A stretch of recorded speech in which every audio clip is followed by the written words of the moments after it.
Ang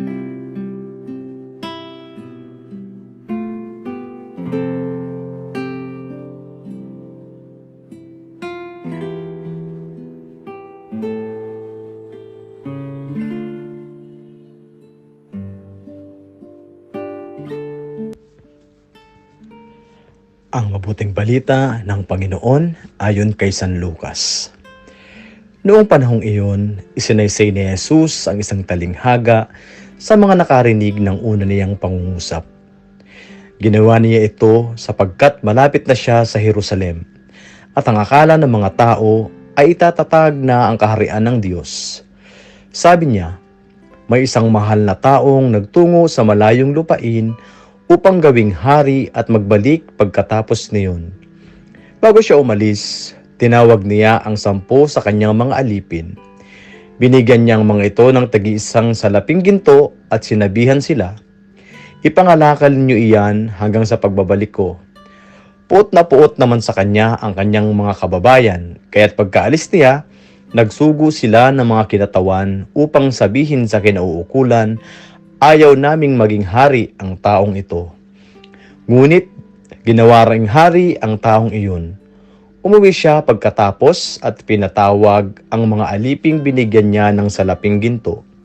Upang malaman kung gaano ang tinubo ng bawat isa, lumapit sa kanya ang una at ang sabi, "Panginoon, ang salaping niyon ginto ay magtutubo ng 10.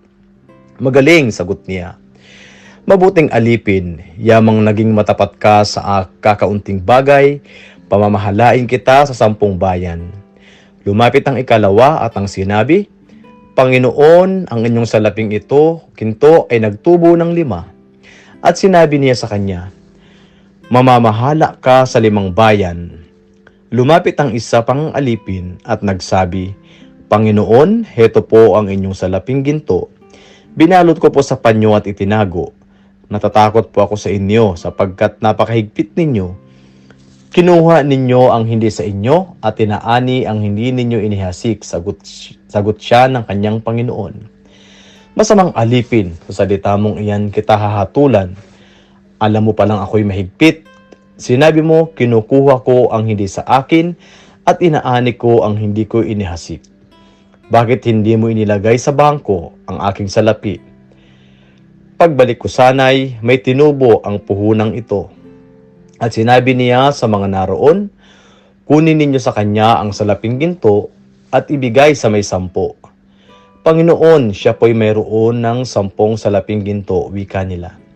"Sinasabi ko sa inyo, ang bawat mayroon ay bibigyan pa, ngunit ang wala, kahit ang kakaunting nasa kanya ay kukunin pa.